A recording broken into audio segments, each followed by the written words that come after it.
నమస్కారం. Virus, bacteria లాంటి సూక్ష్మ జీవులతో మనిషి పోరాటం ఇప్పుడు మొదలైంది కాదు.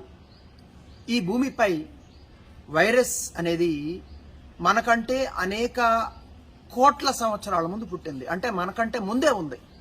అంటే మానవ పరిణామ క్రమంలో తొలి దశ నుంచి కూడా మనిషిపై ఈ వైరస్లు దాడి చేస్తూనే ఉన్నాయి. సరే, ఆ రోజుల్లో సైన్స్ ఇంత అభివృద్ధి చెందలేదు కనుక మరణాలు ఎక్కువ సంభవించిన మాట వాస్తవం. కానీ అంతిమంగా మనిషి దాన్ని జయిస్తూ వచ్చాడు అనేది వాస్తవం. ఎలా జయించాడు?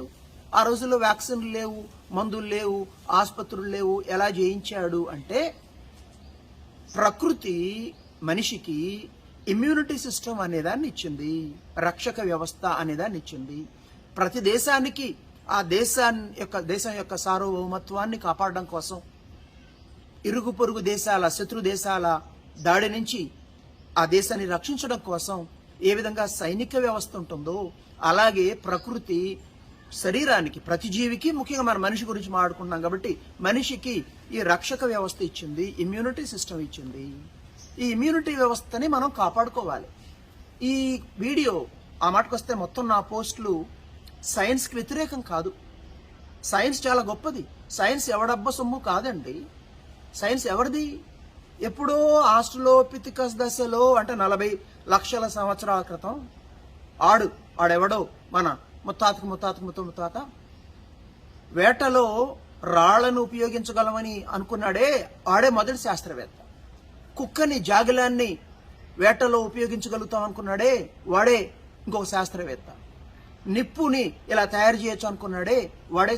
ఎన్నో తరాలుగా శాస్త్రం అంటే, సైన్స్ అంటే ఎస్, ఈ 400 సంవత్సరాలుగా సైన్స్ బాగా అభివృద్ధి చెందింది. దీన్ని కాదనట్లేదు. కానీ దీనికి మూలాలు ఎక్కడి నుంచో ఉన్నాయి. మనిషి పరిశీలించడం, చుట్టూరా ఉన్న దాన్ని, జరుగుతున్న దాన్ని గమనించి దాంట్లో నుంచి సరైన పాఠాలని గ్రహించడం, ఇది ఎప్పటి నుంచో జరుగుతోంది. సైన్స్ ఎవడబ్బ సొమ్ము కాదు. సైన్స్ మనందరిది. సైన్స్కి వ్యతిరేకంగా నేను మాట్లాడను. సైన్స్ అనేది మన యొక్క సమిష్టి విజ్ఞానం, మన పూర్వీకుల నుంచి మనకు వచ్చింది, మనం నేర్చుకుంటున్నది. నేను నా పోస్టులు సైన్స్ పేరుతో ఈ యొక్క ఆధునిక విజ్ఞానాన్ని కొంతమంది చెరబట్టి జనాల్ని కన్ఫ్యూజ్ చేసి వాళ్ళ ఒక్కసారి నింపుకోవడానికి, వాళ్ళ గోడౌన్లలో కరెన్సీ నోట్లతో నింపుకోవడానికి ఆడుతున్న డ్రామాల గురించి, అంతేగాని సైన్స్ పైన కాదు. అలాగే నేను మాట్లాడుతున్నది అలోపతి వైద్యం పైన, డాక్టర్ల పైన కానే కాదు. అలోపతి కూడా ఈ సైన్స్లో ఒక భాగం. అద్భుత వైద్య శాస్త్రం. డాక్టర్లు ఎంతోమంది మహనీయులు ఉన్నారు. వాళ్ళందరూ దేవుళ్ళు అంటాను నేను. కాబట్టి నేను వ్యాక్సిన్లకు వ్యతిరేకంగా మాట్లాడట్లేదు, అలోపతికి, డాక్టర్లకి, సైన్స్కి వ్యతిరేకంగా మాట్లాడట్లేదు. నేను మాట్లాడుతున్నదల్లా మీకు బాగా అర్థం కాయాలని చెప్పాలంటే, ఒక వ్యక్తి ప్రమాదవశాత్తు కాలు పోయిందండి. ఆ వ్యక్తికి నడవడానికి ఇప్పుడు ఒక కర్ర కావాలి, ఊతం కావాలి. బాగానే ఉంది. దాన్ని ఏమైనా ఊతాన్ని తప్పడతామా? అది జైపూర్ లెగ్ అనుకోండి, లేదా ఇలా పెట్టుకుని నడిచే ఒక కర్ర అనుకోండి, దాన్ని తప్పడతామా? తప్పు దానిది కాదు. నేను మాట్లాడుతున్నది ఏమిటంటే, బాగా నడిచేవాడికి కూడా అసలు అక్కర్లేదు నువ్వు దీంతో నడువు అని చెప్పడం, అవసరమైతే కాళ్ళు విరగొట్టేసి అందరి చేత ఈ ఊత కర్రని కొనిపించి తమ సేల్స్ ని పెంచుకోవాలని చూస్తున్న కొన్ని మార్కెటింగ్, అంతర్జాతీయ మార్కెటింగ్ మాయాజాల శక్తుల గురించి, అంతేగాని మెడిసిన్స్ పైన, టాబ్లెట్స్ పైన, వైద్యశాస్త్రం పైన నేను కామెంట్ చేయట్లేదు. దయచేసి అర్థం చేసుకోగలరు. ఈ ఇమ్యూనిటీ సహజ సిద్ధంగా మనిషికి వస్తుంది. ఎస్, ఆధునిక విజ్ఞానం వ్యాక్సిన్లను తీసుకొచ్చింది. అవసరం మేరకు దాన్ని వాడుకోవాలి. వ్యాక్సిన్లు 2 డోసులు వేసుకోమనే నేను చెప్తున్నాను. సో ఇది వ్యాక్సిన్లకు వ్యతిరేకమని ఎవరైనా మిమ్మల్ని గందరగోళం పెట్టచ్చు, డాక్టర్లకు వ్యతిరేకంగా మాట్లాడుతున్నానని చెప్పచ్చు. కాదు కాదు కాదు. ఈ విషయాన్ని బాగా అర్థం చేసుకోండి. న్యాచురల్ ఇమ్యూనిటీ గురించి మాట్లాడకుండా ఎంతసేపు భయపడు ఎస్, పాండమిక్ దశలో కొన్ని రోజులు బహుశా స్టే హోమ్ అంటే అర్థం ఉంది, మాస్కులు పెట్టుకోమంటే అర్థం ఉంది. కానీ ఇదే జీవన విధానం అయిపోవాలి, ఇక ఇది న్యూ ఆర్డరు, ఈ న్యూ నార్మల్ అనుకుంటున్న వాళ్ళ గురించి ఒకటే ప్రశ్న. 1918-19 స్పానిష్ ఫ్లూ వచ్చింది. ఆ వైరస్ ఇంకా బతికే ఉంది, రకరకాలుగా మ్యూటేట్ అయింది. దాని నుంచి మన చిన్నప్పటి నుంచి మన తండ్రులను అడుగుదాం, తాతలు బతుకుంటే అడగండి, మాస్కులు పెట్టుకున్నారా లేదుగా, ఎలా చేయించారు దాన్ని? అమెరికాలో న్యాచురల్ ఇమ్యూనిటీని వాళ్ళు మర్చిపోయారు గనక వాళ్ళు ఎంతసేపు వ్యాక్సిన్ వేసుకోవాల్సి వచ్చింది. వ్యాక్సిన్ వేసుకున్నా మరణాలు సంభవిస్తున్నాయి. నా మొదటి వీడియో చూడండి, ఇది రెండో వీడియో ఈ పరంపరలో. అందులో చెప్పాను, అక్కడ అలర్జీతో సగం జనాభా అంటే 15 కోట్ల అమెరికా జనాభా పిచ్చి మనకు పిచ్చేది, వాళ్ళకి సహజం. వేరుశనగ గింజలు అంటే అలర్జీ, పోలన్ అంటే అలర్జీ, గ్రాస్ అంటే అలర్జీ, బల్లులు అంటే అలర్జీ, బొద్దింకలు అంటే అలర్జీ, కీటకాలు అంటే అలర్జీ, ఇలా అలర్జీలు వచ్చి చచ్చిపోతున్నారు లేదా భయంకరమైన సమస్యతో బాధపడుతున్నారు. కారణం ఏమిటంటే వాళ్ళ ఇమ్యూనిటీ సరిగ్గా లేకపోవడం. అసలు ఇమ్యూనిటీ అంటే ఏమిటి? రక్షక వ్యవస్థ. దాన్ని ఎలా కాపాడుకోవాలి?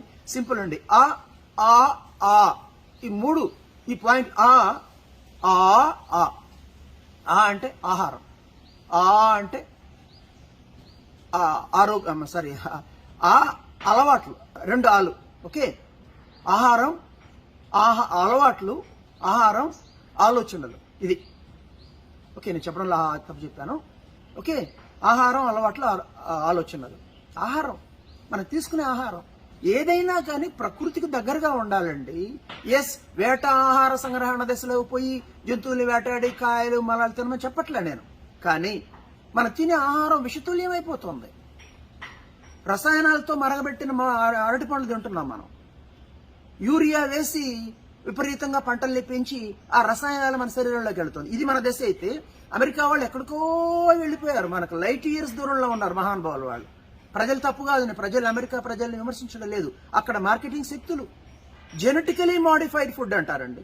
అంటే ఆ యొక్క ఆహారం యొక్క మొత్తం ఆ జీవి, ఆ యొక్క మొక్క, ఆ పంట జన్యునే రూపురేఖలనే మార్చిపడేశారు. ఈ జెనెటికలీ మాడిఫైడ్ ఫుడ్ అసలు సమస్య కాదని, దీనిపైన లేని అబండాలని ఇంకొక ప్రచారం. సరే అండి, ఒక్క నిమిషం వాళ్ళ లాజిక్కే వద్దాం. మోన్సాంటో లాంటి ఒక దొంగ కంపెనీ జెనెటికలీ మాడిఫైడ్ ఫుడ్ సమస్య కాదంటే ఒక నిమిషం ఒప్పుకుందాం. ఆ మధ్యలో వాళ్ళ కాంగ్రెస్ అంటే వాళ్ళ పార్లమెంట్ లో ఒక బిల్లు ప్రవేశపెట్టారు. ఆ బిల్లు ఏమిటంటే వాళ్ళు మొత్తం అమ్మడమే కదా, అక్కడ అన్ని ప్యాకేజీలోనే ఉంటాయి సహజ సిద్ధంగా, వాళ్ళకి చాలా తక్కువ పాపం. దానిపైన అది జెనెటికలీ మాడిఫైడ్ ఫుడ్ అవునా కాదా ముద్రించాలని ప్రతిపాదన. వీళ్ళ డబ్బులు సంచులు వెళ్ళినాయి, మొత్తం లాబింగ్ జరిగింది, ఆ బిల్లుని విరగొట్టేశారు. ఎందుకు? నీకు అంత భయం ఏంటి? సమస్య లేనప్పుడు ఎస్ ఇది జెనెటికలీ మాడిఫైడ్ ఫుడ్, ఇది చాలా ఉత్కృష్టమైందని చెప్పి చావచ్చుగా. వాళ్ళు తినే ఫుడ్, ఆహారమే విషయం పాపం. మనం ఇంకా మధ్యస్థ దశలో ఉన్నాం. కాబట్టి ఏం చేయాలంటే ప్రకృతికి దగ్గరగా బతకండి.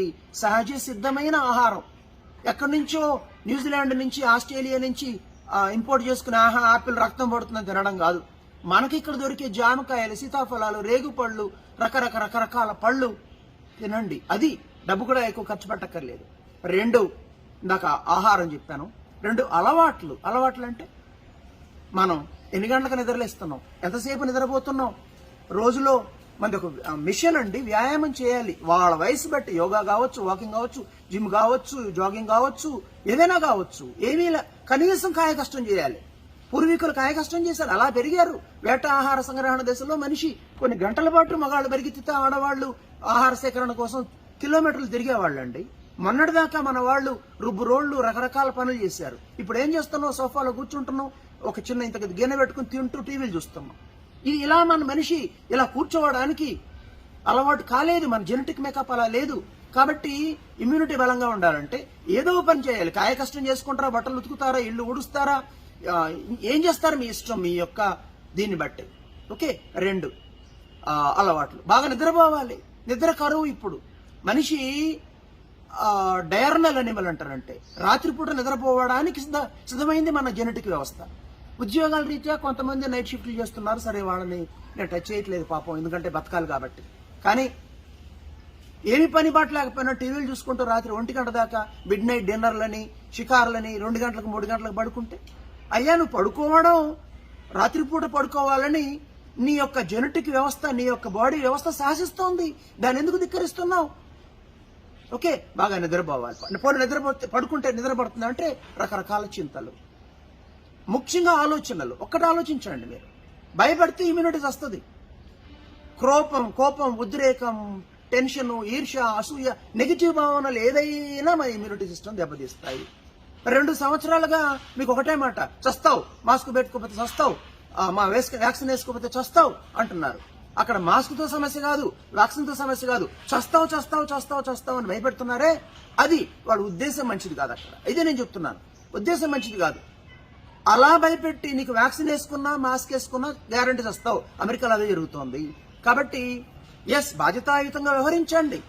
అవసరమైనప్పుడు బహుశా ఇంకో 2 నెలలు మాస్క్ పెట్టుకోవాలని ప్రభుత్వం చెబుతోంది కాబట్టి, నన్ను అడిగితే నా అభిప్రాయం వేరు, బట్ చెబుతోంది కాబట్టి పెట్టుకుందాం బాధ్యత కలిగిన పౌరులుగా. 2 డోసుల వ్యాక్సిన్ నిజానికి నన్ను అడిగితే ఆల్రెడీ కరోనా సోకిన వాళ్ళకి, యాంటీబాడీలు టీసెల్స్ రక్షణ వచ్చిన వాళ్ళకి వ్యాక్సిన్ అక్కర్లేదని చెప్తాను. కానీ ప్రభుత్వం చెబుతోంది కాబట్టి నేను బాధ్యత కలిగిన పౌరుడిగా 2 డోసుల వ్యాక్సిన్ వేసుకోమని చెప్తున్నాను.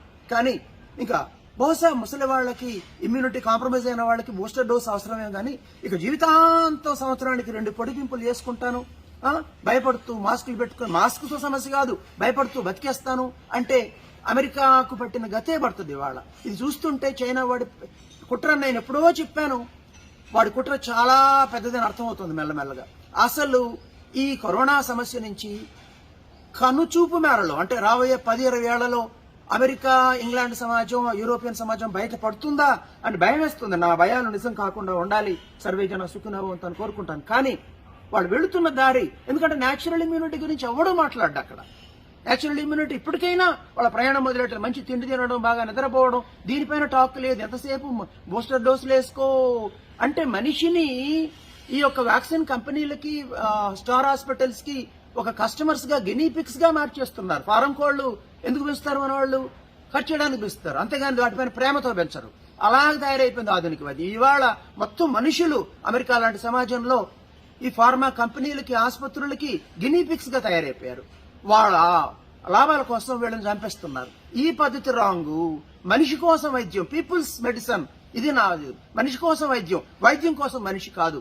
ఈ ఒక తేడాన్ని గమనించండి. వైద్య విజ్ఞాన శాస్త్రాన్ని అవహేళన చేయొద్దు, కానీ మన యొక్క జీవన విధానాలు మంచివి. అంటే మన పూర్వీకులు చేసినవన్నీ గొప్ప అని కూడా నేను చెప్పట్లేదు. ఏది చెడైతే దాన్ని వదిలేద్దాం, ఏది మంచి అయితే దాన్ని కొనసాగిద్దాం. పక్కవాడి సమాజంలో మంచి ఉంటే దాన్ని కూడా స్వీకరిద్దాం.